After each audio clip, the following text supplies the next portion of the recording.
Good day, future engineers. I'm Engineer Darwin Tacobanza, and today we will talk about calculator techniques that you can use to solve engineering problems.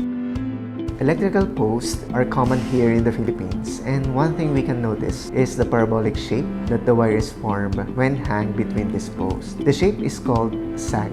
Though this problem will not utilize the sag formula, the given question can be solved using an application of derivative, which is under differential calculus.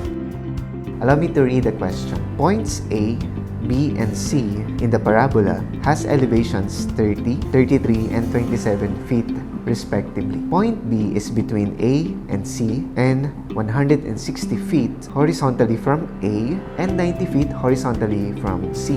Now, determine the elevation of the highest point of the parabolic shape. On the next slide, you can see the choices on the given question.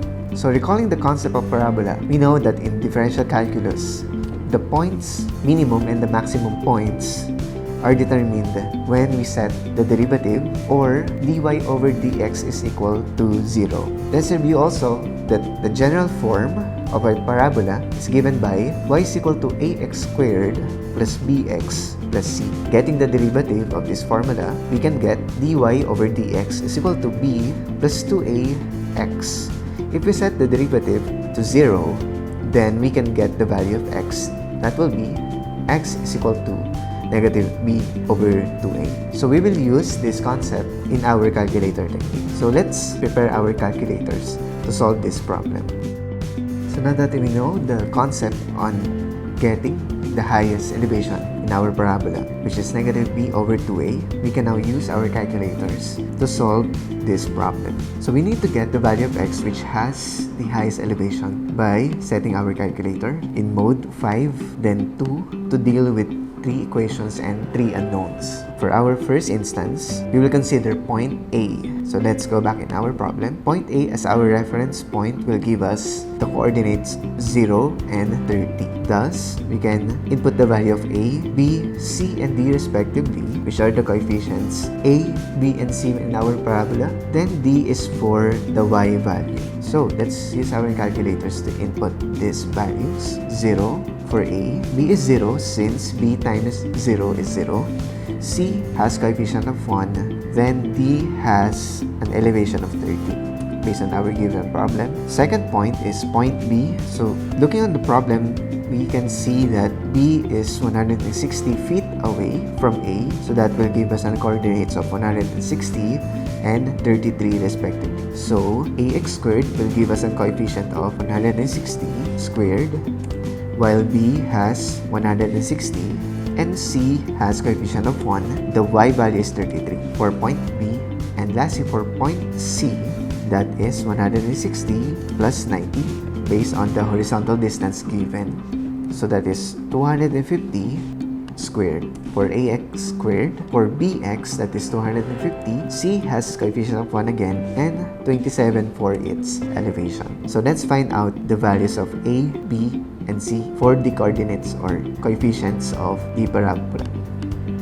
So this is the value of A and this is the value of B.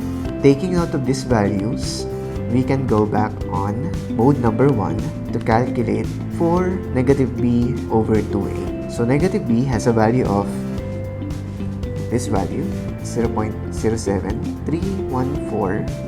And then for a, 2 times 3.41667 times 10 to the negative 4.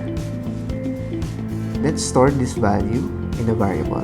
So let's use x since this is the highest point or the point where the highest elevation occurred. So the last step in our problem is to find what is the highest elevation or y.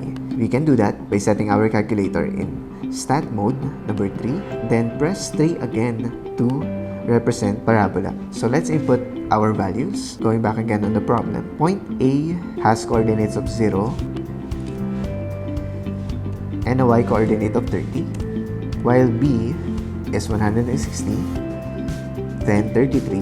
Then for C, that is 160 plus 90, which will give us 250, then 27 for its elevations. So once everything is complete, Let's solve for the highest elevation y by pressing Shift 1 in stat mode, number 5 for regression, and number 6 for y hat.